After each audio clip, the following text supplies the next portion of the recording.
The first thing you need to understand is this. I wasn't the guy who complained at work. I didn't bring drama into Slack. I didn't vent in the break room. I did my job, hit my deadlines, and stayed out of politics. So when people hear what happened at our company Christmas dinner, they assume I must have done something to deserve it. I didn't. And that's what made it sting in a way I didn't expect. Our holiday dinner was one of those polished corporate things. Private room at a mid-range steakhouse, the VP doing a speech, managers acting like everybody's family for one night. I arrived 5 minutes early because I always do. Habit. Also because I'd spent the whole day cleaning up a vendor mistake that would have blown up our week if I didn't catch it. My manager, Darren, was already there, shaking hands like he was running for office. He spotted me, smiled, and did that performance thing where he clapped my shoulder a little too hard. "Ryan, good, you made it," he said loud enough for 2 people to hear. "Tonight, we celebrate." I nodded polite. "Yeah, thanks for setting it up." We weren't friends. Darren didn't do friends. He did loyalty, and that was part of the problem. The table cards were already placed. I found mine, Ryan H., and sat with my usual cluster.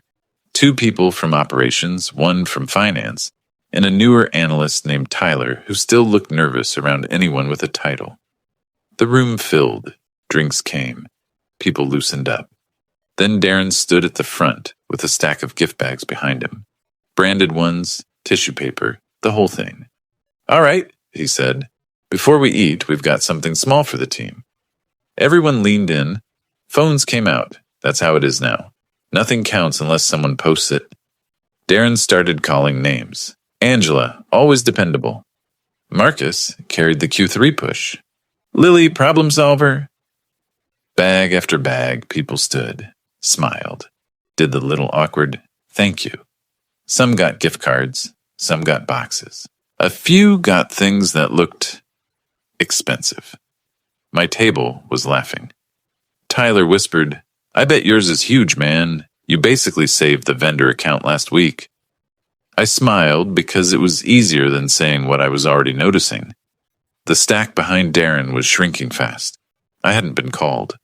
At first, I thought maybe it was alphabetical. Then I heard names after mine.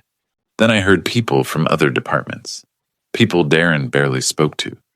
And I felt that slow, sinking pressure in my chest. The one you get when you realize something isn't an accident. Darren's eyes flicked toward me once. Not a confused look. Not, "Oh no, I forgot." It was quick, controlled. Like he was checking whether I understood. Then he kept going. The last bag got handed out. Applause rolled through the room, automatic. Someone shouted, "Best boss!" Darren lifted his glass. "All right, let's eat." And that's when the noise around my table changed. Not silence, just a different energy. People stopped making eye contact. Someone picked up their phone and pretended to read something urgent. Tyler's smile disappeared like a light shutting off. Because everyone had seen it. Everyone had watched Darren hand out gifts to the entire room. Except me. I didn't react, not because I wasn't upset, because I knew what reacting would do. If I looked hurt, it would feed it. If I joked, it would soften it for him. If I confronted him, it would become, "Ryan can't take a joke." So I did what I always do under pressure. I went still. I stared down at my place card, my name printed in clean black letters, proof I hadn't imagined being invited. Then I glanced toward the gift table again.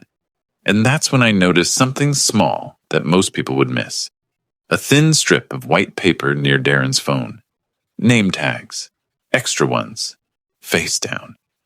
Like there had been more labels than bags handed out. Like this wasn't, we ran out. It was selected. Personal. And it hit me. This wasn't about holiday spirit. This was about discipline. 2 days earlier, Darren had forwarded me an urgent reimbursement approval. It was for a client dinner. The only problem was, there were no receipts attached, and our policy was strict. If it isn't documented, it doesn't get approved. I didn't embarrass him. I didn't CC anyone. I just replied privately, "Can you send the itemized receipt?" Finance will reject this without it. He answered with one sentence. Just approve it, Ryan. I didn't. I wrote back, calm. I can't. Need documentation. He didn't respond after that, until tonight. The gift bags were his message, and suddenly the dinner didn't feel like a party. It felt like a warning delivered in front of witnesses. I stayed for 20 minutes.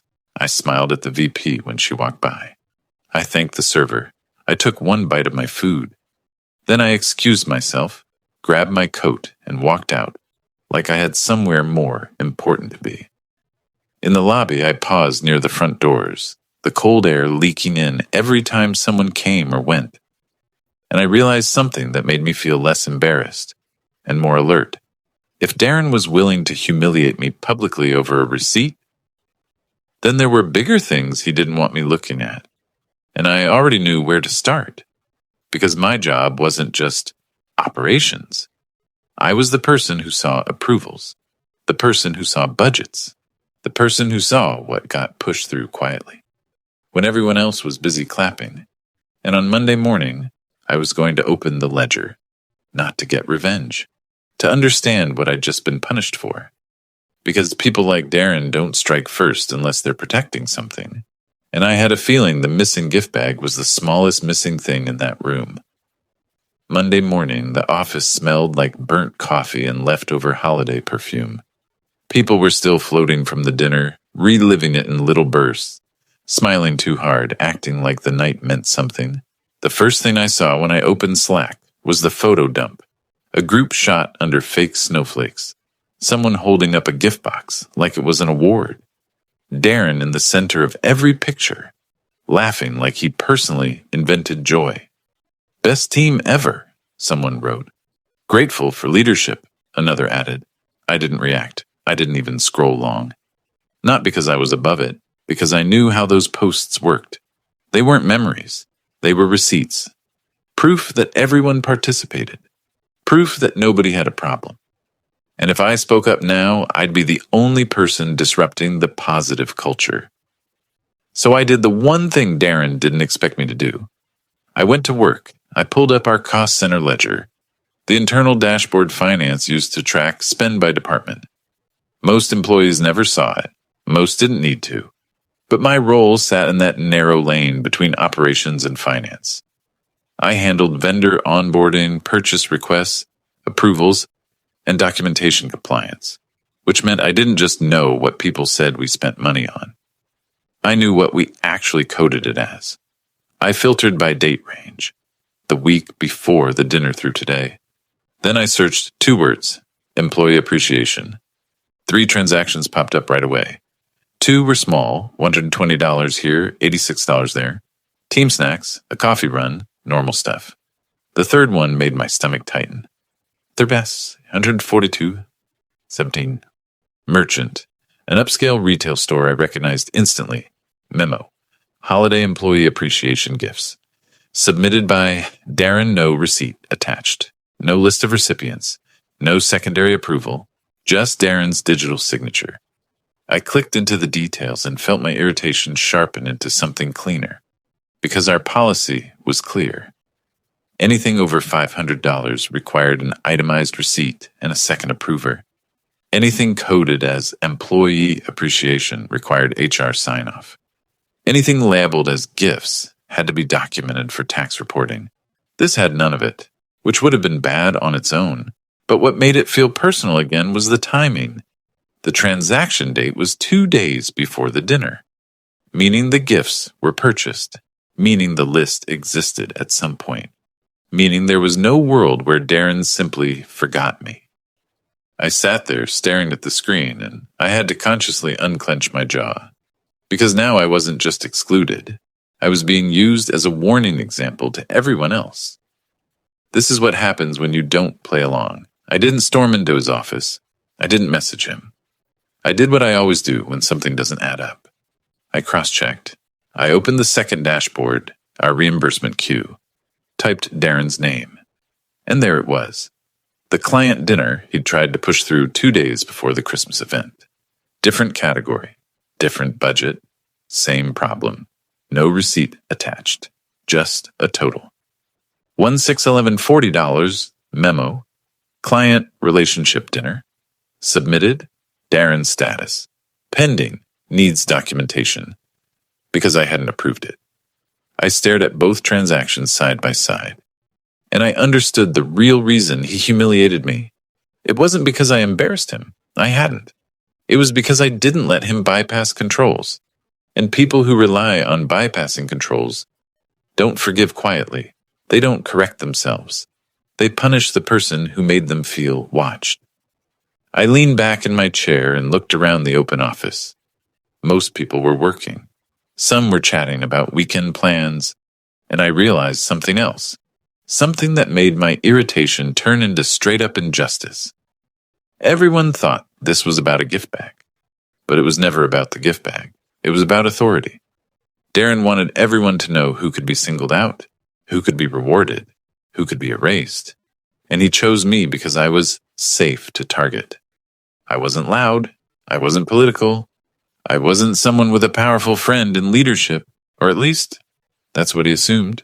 I opened a blank document and started writing like I was taking meeting notes, not emotional notes, factual notes, date of the dinner, who was present, the gift distribution, the public exclusion, the approximate number of bags, the 3 people at my table who visibly noticed. Then I copied the policy excerpts from our internal portal. Not screenshots yet, just the written sections with titles and links. Then I wrote down the 2 transactions and their exact coding. Because if this ever became he said, she said, I wanted it to become he said spreadsheet. By lunch, I got my first check-in message from Lily, one of the people who got a gift. Hey, you okay? That was awkward. I replied the only safe thing. Yeah, all good. Busy week. She sent a single dot, then, if you need anything, I'm here. I didn't respond to that, not because I didn't appreciate it, because I knew the moment I made her part of it, Darren could frame it as, Ryan is turning the team against leadership. So I kept it quiet. But inside, a line had moved. It wasn't just that Darren excluded me. It was that he did it with a room full of witnesses. Then came to work Monday morning pretending I didn't deserve a reaction. And that kind of disrespect does something to you. It drains the last bit of loyalty you didn't even know you were still carrying. That afternoon, Darren finally walked past my desk. He didn't stop. He didn't ask about the vendor issue I'd fixed. He didn't say good morning, even though it was 2 p.m. He just slowed down for half a second, looked at my monitor, then kept walking, like he was making sure I was back in my place. And in that moment, I realized the real game he was playing. He wanted me to confront him. He wanted me to get emotional. He wanted a reason to label me difficult. So I did the opposite. I got calmer. I got quieter. And I started looking deeper than those 2 transactions. Because people like Darren don't suddenly start bending rules in December. They've been doing it. They've just never been challenged, and the weird part. Once you start seeing patterns in corporate money, you can't unsee them. By the end of that day, I had a list of 5 more expenses. Smaller, spread out, easy to miss individually, but together they told a story. Same missing receipts, same vague memos, same category hopping, and 1 vendor name that popped up twice. One I knew we didn't even use anymore. I hovered my cursor over it, feeling that cold clarity settle in. Because now I wasn't just irritated, I was certain. Darren didn't exclude me because he hated me. He excluded me because I was a risk. And 2 weeks earlier, I hadn't even realized I was holding the match. I saved everything in a folder. Then I closed my laptop like it was a normal day. And I went home without telling a single person what I'd found. Because if I was right, the next part wasn't going to be awkward. It was going to be dangerous, and I needed to move like someone who understood that. By Wednesday, the office had moved on. That's the thing about workplace humiliation. Everyone witnesses it, everyone registers it, and then everyone keeps paying their mortgage. The Slack photos stopped. The grateful posts faded. Darren went back to his usual rhythm. Loud meetings, vague praise, little jokes that always landed on the same people. and I stayed quiet. Not because I was scared, because I was listening. When you work near approvals, you learn that people don't suddenly become reckless. They get comfortable. They repeat what they've gotten away with. They layer it into their routine until it looks like how things are done. I started pulling small samples. Nothing that would trip a security alert. Nothing dramatic. Just normal work. A week of transactions, a month of reimbursement requests. Vendor IDs tied to Darren's submissions. And I built a spreadsheet on my local drive labeled something boring like Q4 review notes. Because boring titles don't get clicked. What I found didn't look like a crime movie. It looked like corporate reality. Charges split into smaller amounts to dodge approval thresholds. Client dinners coded as team morale. Subscriptions renewed under outdated vendors because nobody wanted to admit they didn't know what they were for. Individually, it was messy. Together, it was a pattern.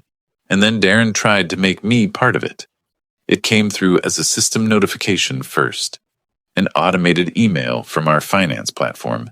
Workflow change. Approver updated. I opened it. Darren had edited the approval chain on 2 categories, employee appreciation and client entertainment. He'd added me as the primary approver, not secondary, not backup, primary, which meant anything he submitted could land in my queue first, before finance looked at it, before HR saw it, before any other manager had to touch it. He was trying to do 2 things at once, use my credentials to legitimize his spend, make me the person holding the bag if the spend ever got questioned. I stared at the screen for a long time. My first impulse was anger. My second was something worse. That tight, familiar dread you get when you realize someone isn't just being petty. They're building a narrative where you lose either way. If I approved his stuff, I became complicit. If I refused, he could call me uncooperative. If I complained, he could paint me as emotional after the dinner. It was a trap designed for someone who reacts. So I didn't react, I documented. I took a screenshot of the workflow change. I saved the notification email. I exported the settings page showing the new approver chain. Then I did the most boring, powerful thing you can do in an office. I sent a professional question. I wrote Darren an email. 1 paragraph, polite as ice. Hi, Darren. I received a notification that I've been added as primary approver for employee appreciation and client entertainment categories. Can you confirm the business reason for this change? As a reminder, approvals require itemized receipts and supporting documentation per finance policy. Thanks. No accusations, no emotion, just a request for justification. And because I knew how people like Darren worked, I did one more thing. I forwarded that email to myself. Same inbox, same account. So it would sit in the system as a time-stamped record of me questioning the change. I didn't realize it yet, but that decision would cost him everything. For the rest of the day, he didn't respond, not once. He walked past my desk twice, both times slowing down just enough to see if I'd look up. I didn't. I stayed on my screen like the message hadn't landed, because I wasn't going to give him the satisfaction of seeing it hit. Around 4 p.m., Carmen from finance pinged me on Teams. Carmen wasn't my friend. We didn't grab lunch. We weren't in each other's circles. But Carmen controlled the numbers. And people who control the numbers don't usually message you casually. Ryan, quick question. Do you have documentation for Darren's holiday gifts spend? We're doing a routine review. Routine review? Corporate code for, we've noticed something. I kept my reply simple. No receipts attached on my side. I've requested itemization. Her typing bubble appeared, disappeared, appeared again, then, thank you. Keep everything in writing. That was all. But it hit me like a small jolt of electricity. Because now it wasn't just me seeing a pattern. Finance was looking too. That night I went home and didn't even turn on the TV. I opened my laptop and replayed the last 2 weeks like a timeline. I asked for receipts. Darren got irritated. At the dinner, he singled me out in public. After that, he tried to restructure approvals to route his spend through me. Finance quietly started asking questions, and I finally let myself feel what I'd been refusing to feel since the steakhouse. Not humiliation, betrayal, because I'd covered for Darren before, not illegally but socially. When he forgot to respond to a vendor, I answered it. When he missed a deadline, I stayed late. When he didn't understand a detail, I explained it privately so he wouldn't look bad. I'd been protecting him the way employees sometimes protect a boss, just to keep the machine moving, and he repaid that by trying to turn me into his shield. That night, something in me broke, not in a dramatic way, in a clean way, like a thread snapping. I stopped wanting him to like me. I stopped wanting this to smooth over. And once you stop needing approval from someone, their leverage disappears.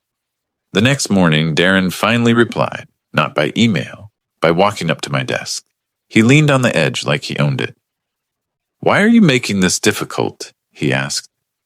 Low voice, friendly tone, the way people talk when they want to sound reasonable while threatening you. I didn't swivel my chair. I didn't invite him in. I just looked up. "I'm not making anything difficult. I asked for the business reason and receipts." He smiled like I'd said something cute. "You're not finance, Ryan." I held his gaze. "No, but my name is being used for approvals. That makes it my problem." The smile tightened. He looked around, making sure nobody was listening. Then he said, "If you keep acting like this, you're going to find yourself outside the circle." Outside the circle. That's what I was always about with Darren. Social discipline dressed up as leadership. And I felt the urge to snap back, to tell him exactly what I thought. Instead, I did something that shocked even me. I nodded once. Calm. "Okay," I said. He blinked, like he didn't know what to do with that. He wanted conflict. He wanted heat. He wanted me to give him a reason. I gave him nothing. He stood there for another second, then walked away. And when he did, I felt it. This small, sharp wave of relief. A micro-victory. Not revenge. Control.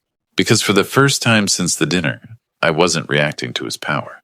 I was managing my own. Right after he left, I opened a new email and wrote 3 lines to Carmen.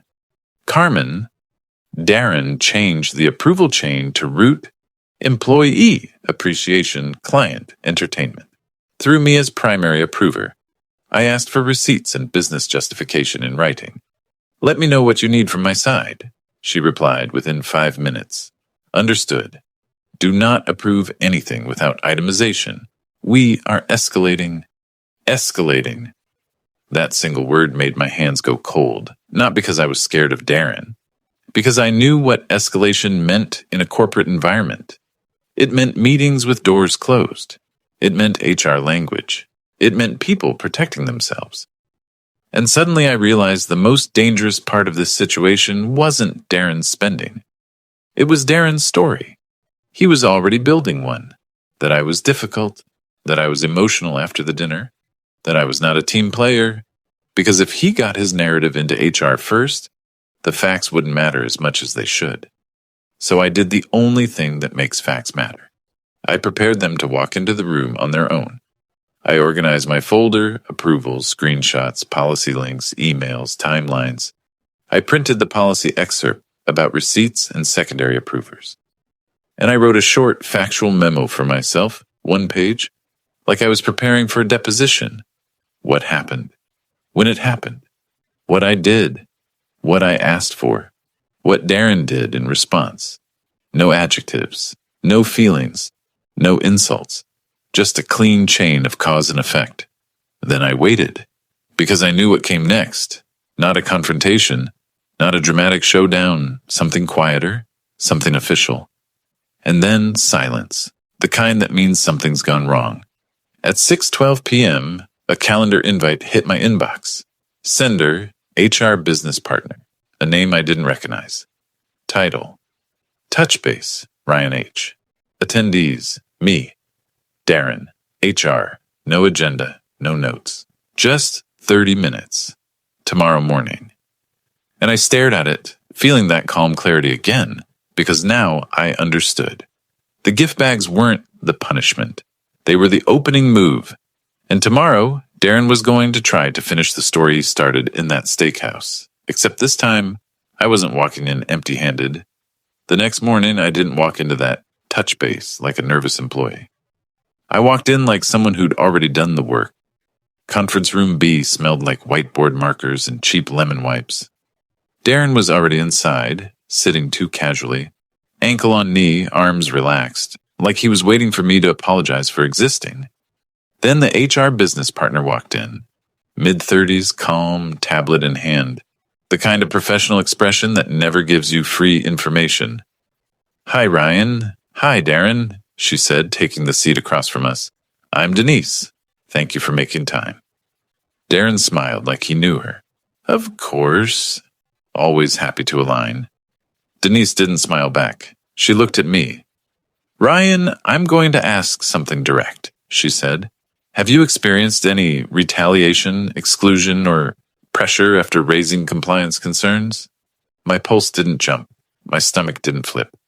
Because that question told me everything I needed to know. This meeting wasn't Darren's idea. This meeting was his problem. I didn't know it yet, but that meeting was the moment his whole act started to collapse. I kept my voice even. "Yes." Darren's head tilted slightly like I'd surprised him by speaking. Denise nodded once. "Walk me through it. Start wherever you think it began." I didn't start with the dinner. I started with the reimbursement. 2 business days before the Christmas dinner, Darren submitted a client reimbursement without itemized receipts, I said. I asked privately for documentation because policy requires it. He asked me to just approve it. I didn't. Darren chuckled softly. "This is about a receipt?" Denise held up a hand without looking at him. "Ryan, continue." So I did. I noticed shortly after that, at the Christmas dinner, gifts were distributed to everyone in the department except me, I said. It was done publicly. Multiple co-workers witnessed it. Darren leaned forward, smiling wider. "That was an oversight, a mix-up. We were rushing." I turned my laptop toward Denise and slid it across the table. On the screen, the cost center transaction. 3,342.17 memo. Holiday employee appreciation gifts. No receipt attached, no recipient list, no HR sign-off. I didn't add commentary. I didn't need to. Denise's eyes moved quickly. She tapped twice on her tablet. Darren's smile didn't disappear, but it stopped reaching his eyes. Denise looked up. "Darren, do you have itemized receipts and a distribution list for this expense?" "Of course," Darren said instantly. Too instantly. "I can get it." Denise didn't blink. "Today?" He nodded, still performing. "Absolutely." Then I opened the second window, the workflow notification. "After that," I said, "the approval chain was changed. I was added as the primary approver for employee appreciation and client entertainment categories." Darren's jaw tightened. "That's normal. Delegation." "I asked for the business reason in writing," I said, "and I referenced the receipt policy in the same email." I clicked once and showed the email I'd sent him. Polite, short, time-stamped. Darren leaned back like he was bored. "Ryan always takes things personally." Denise's tone stayed neutral, but the temperature dropped. "Darren," she said, "this isn't about personality. This is about process, documentation, and potential retaliation." Then she looked back at me. "Ryan, has Darren made comments suggesting consequences if you didn't approve?" she asked. I didn't hesitate. "Yes. Yesterday he told me I'd be outside the circle if I kept making it difficult." Darren laughed, sharp. "That's not what I meant." Denise didn't argue. She just wrote something down. Then she asked a question that made Darren shift in his chair. "Ryan," she said, "did anyone in finance advise you to keep things in writing?" I answered carefully. "Yes, Carmen did." Denise nodded like she already knew. "Okay." Darren's posture changed. His confidence didn't vanish, but it started leaking. He tried to pivot. "Let's be clear," he said, leaning in, voice smooth. "Ryan's performance has been inconsistent. There have been attitude issues. He's not a team player. Denise turned her tablet slightly, and for the first time, she looked directly at Darren. Then you should have documented performance concerns before the compliance issue, she said. Do you have dated coaching notes or formal warnings prior to 2 weeks ago? Darren opened his mouth, closed it, then tried again. We're a fast-moving team. We handle things informally. Denise's pen stopped. Understood, she said.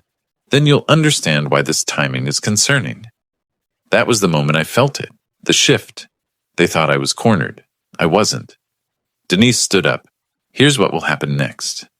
She spoke slowly, like she was reading from a checklist. Ryan, please forward me the policy excerpts, the transaction screenshots, the workflow change notice, and your email requesting receipts. Darren, by end of day, you will provide itemized receipts and recipient documentation for the holiday, gifts expense, and any pending reimbursements lacking support. Finance will be included. Darren forced a smile. Sure, easy. Denise didn't respond to his tone. She looked at both of us. Until this is resolved, Ryan is not to be pressured to approve unsupported expenses. If either of you feels uncomfortable, you contact me directly. Then she ended it. No debate. No, let's all communicate better.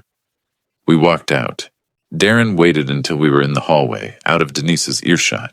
He leaned close like he'd done 100 times with other people. You just made this adversarial, he said. I didn't raise my voice. I didn't smile. You made it public first, I said. Now it's documented. His eyes flashed, anger, then calculation. He walked away without another word.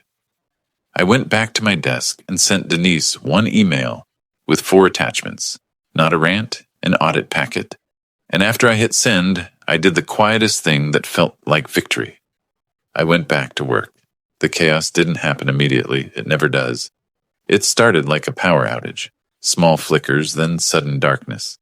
Around noon, finance sent out a department-wide reminder. All expense submissions must include itemized receipts, no exceptions. At 2 p.m., our finance platform pushed a notification.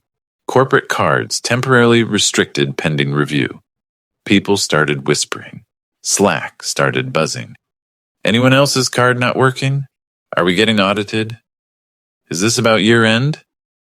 Then at 3:17, Darren's calendar went blank. Not busy. Blank. Meetings disappeared like they'd never existed. His approval queue stopped moving. And the biggest tell of all, his name vanished from the workflow drop-down. Someone from operations posted in Slack. Hey, Darren's out today. Who approves vendor renewals? Denise replied from the HR account, one sentence that turned the whole floor cold. Darren is unavailable. Route approvals through HR and finance for now. That's not a sick day. That's containment. By end of day, people weren't talking about the Christmas dinner anymore. They were talking about access, approvals, and why finance was suddenly asking for receipts from 6 months ago. Darren never sent Denise those documents. Instead, at 6:48 p.m., an email hit my inbox from his personal address. Subject, let's be adults. Body, if you retract your statements, I'll make sure this doesn't follow you. No apology, no receipts, just a threat wrapped in fake maturity. I forwarded it to Denise and Carmen. No reply. 10 minutes later, the email bounced when I tried to forward it again, like his account had been shut down. I sat there for a second, staring at the bounce notice, feeling something settle in my chest. Not joy, not relief. Something quieter, certainty. Because once HR and finance move together, it's not a conversation anymore. It's a conclusion. And the next invite that popped onto my calendar told me Part 5 wasn't going to be about what happened. It was going to be about what the company was forced to admit. Title, Resolution and Next Steps Attendees, HR, Finance, Legal, and me. Darren wasn't on it. The Resolution and Next Steps meeting was set for Friday at 10 a.m. Same building, different atmosphere, no fake holiday warmth, no small talk. No, we're a family here. just a calendar invite with 4 names I'd never been in a room with at the same time. Denise, HR business partner. Carmen, controller, finance. A legal representative, in-house counsel. Me. And one name missing so loudly it felt like a presence. Darren. I walked in with the same folder I'd been building all week, not because I wanted to win, because I wanted it finished. Conference room D was quieter than the others, tucked away near the executive wing, the kind of room people use when they don't want anything overheard. Denise nodded when I entered. Carmen gave me a tight, professional smile. Legal introduced himself, Jason, mid-40s. Calm, eyes that didn't waste time. Denise started immediately. Ryan, thank you for cooperating. We've completed the internal review regarding expense documentation and alleged retaliation. No drama. No suspense music. Just corporate language. Jason from Lagal continued. Matter of fact, Darren's employment has been terminated effective immediately for policy violations, misuse of company funds, and retaliatory conduct. Terminated. Not resigned. Not transitioning. Not pursuing other opportunities. Terminated. I didn't react outwardly. I just let the words land. Carmen slid a printed page across the table. It was a summary of their findings, numbers, categories, dates. I scanned it quickly, splitting transactions to avoid approvals, non-itemized reimbursements, improper coding, gift purchases not documented as required, a pattern, not a mistake. Carmen said, he signed a repayment agreement. We're also correcting cost center reporting and flagging the vendor relationships he touched. Denise looked at me. We also reviewed the performance narrative Darren attempted to initiate. She tapped her tablet once. It has been removed from your file. It was determined to be retaliatory and not supported by a prior documentation. I nodded once. Good? Denise paused. We're moving your reporting line effective today. You will report to Kevin in Operations Strategy. Same title. Same pay. We're adding a retention stipend because this created disruption and undue stress. She said stress the way HR says it, carefully, like it's a word they only use when legal allows it. I didn't ask for more. I didn't negotiate. I asked the only question that mattered. Is this closed? Jason answered before Denise could. Yes. Internally and financially. Darren no longer has access to company systems, approvals, or personnel. If any contact is attempted, forward it to HR and legal immediately. Closed. That word loosened something I'd been holding in my chest for 2 weeks. Denise added, and Ryan, this is important. If anyone asks, you're not obligated to discuss the details. We will handle any communication. Your role is protected. I understood what she was really saying. People are going to talk. Let them. Don't give them anything they can twist. The meeting ended like that. Clean, professional, final. No victory lap. No, sorry, we forgot your gift. Just consequences.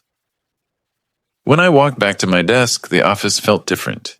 Not brighter, sharper. People were working, but the energy had shifted, like the room had learned something without wanting to. Someone from my team glanced up, then looked away too fast. Another person whispered something to someone else and went quiet when I passed. I didn't take it personally, because I knew what they were doing. They were recalculating where safety was. By lunch, Darren's name wasn't in the org chart. His Slack profile was gone. His emails bounced. It was like the company had vacuumed him out of the building, and that's when Kevin, my new director, walked over to my desk. He didn't do a big speech. He didn't ask me to share feelings. He just said, Ryan, I've seen the documentation. You did exactly what you were supposed to do. He paused, then added, we're going to rebuild approvals properly. I want you involved.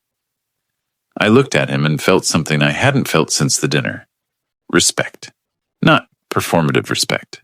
Operational respect. The kind that exists because someone knows you're competent and reliable. That afternoon, Denise sent a company-wide reminder email. All expense submissions must include itemized receipts. Retroactive compliance checks will continue through year end. Retaliation for compliance reporting will not be tolerated. It wasn't Darren's name in the subject line, but everyone knew who it was about, and that was the perfect ending. Because Darren had wanted power. Quiet power. Invisible power. The kind where he could punish someone publicly and still walk into the office, Monday like a hero. Instead, he got the one thing people like him can't survive. A paper trail. A timeline. A company that suddenly had to care. Late that day, Lily, same coworker who'd messaged me earlier, stopped by my desk. She didn't sit. She didn't smile. She just said softly, "I'm sorry." I nodded. "Thanks." She hesitated, then added, "He did stuff like that to other people. We all just didn't want to be next." I looked at her and felt no anger, just clarity. "That's why it keeps happening," I said, not accusing, just stating. She swallowed and walked away, and right there in that quiet moment, I understood the real satisfaction of the whole thing. It wasn't that Darren got fired, it was that he'd lost the ability to write the story. He tried to paint me as difficult, he tried to make me the bottleneck, he tried to make me the scapegoat. And all I did was stay calm and insist on basic policy. I didn't scream, I didn't beg, I didn't expose him in some dramatic public way. I just treated the situation like what it was. A compliance issue with retaliation layered on top, and that's why it worked. Because offices can't ignore feelings. They can't ignore documentation. 2 weeks after that Christmas dinner, I got a small envelope on my desk from HR. Not a gift bag, not a gift card. A formal letter confirming my updated reporting line and the removal of the retaliatory note from my record.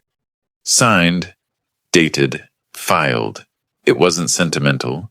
It was protective. That night, I went home and realized something simple. The humiliation had been real, but it didn't define me. It was just the moment I stopped giving someone like Darren free access to my dignity. And if you're wondering about the gifts, a week later, the company quietly reissued them. Documented properly, distributed through HR, with a generic email that read like an apology written by a committee. I got mine, unopened, and left it on my counter for 2 days. Not because I was bitter, because I didn't need it anymore. The only thing I wanted from that night was closure. And I got it, not in the form of a bag, in the form of peace.